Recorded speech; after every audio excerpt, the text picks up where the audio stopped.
Hey, Sarah here. Today I'm going to be teaching you guys how to dye your hair red without bleaching it first. Hopefully, if you follow these steps, you'll go from this to this.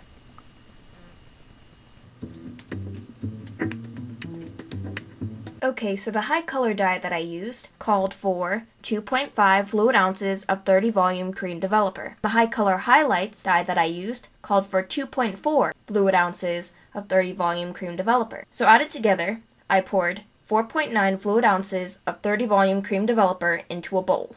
My mom let me use our kitchen measuring cup to measure out the cream developer, but if your mom is worried about possibly poisoning the whole family from doing this, I would recommend buying a measuring cup from Sally specifically for hair dyeing. Then I got my HiColor dye in Red Hot H9, opened that up and poured it into the bowl. Make sure you squeeze every last drop out of the tube.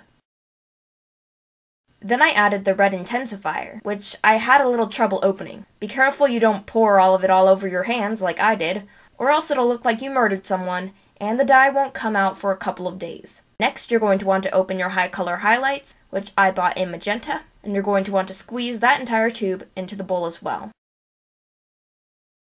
Then you're going to want to mix all the components together until you reach a thick pinkish red paint. Then I would recommend employing your older sister or a friend to paint the dye onto your head using a dye brush. I would recommend doing this instead of trying to do it yourself because you can't always see the parts on the back of your head.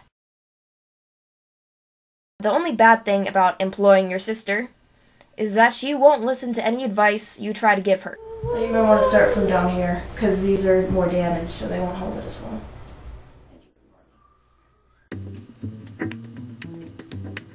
Also, sisters seem to attract each other like magnets, so you may end up with your younger sister giving you some advice as well. You really look weird. So, is there any gloves that I could use? I just want to try on some gloves so I can be a doctor.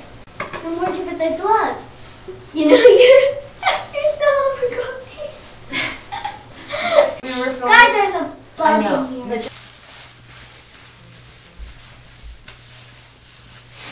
So silent now, just hear some rubbing. Just look at you. Just gonna look at you. With all that red stuff, you know what I'm thinking of? It's like you jumped off a cliff and then you landed on your head and you went kaboom. You got lumpy blood. There's lumps of it. Now that is more like blood, sister.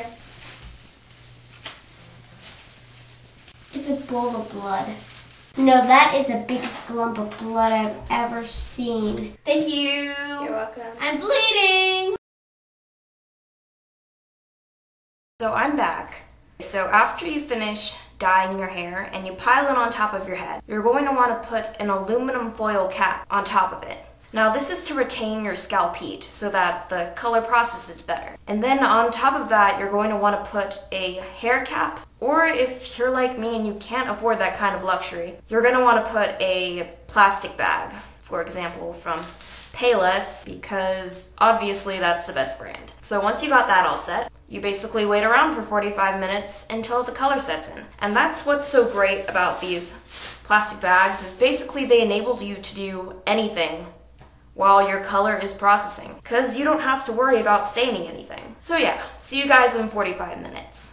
A few moments later. Okay, let's wash this out and see how it looks. One eternity later.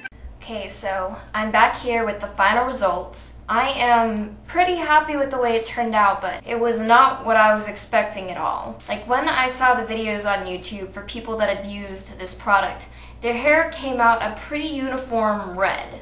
Not so much for me. If you look up here, this entire area is really bright red. And then down here is more of a burgundy color.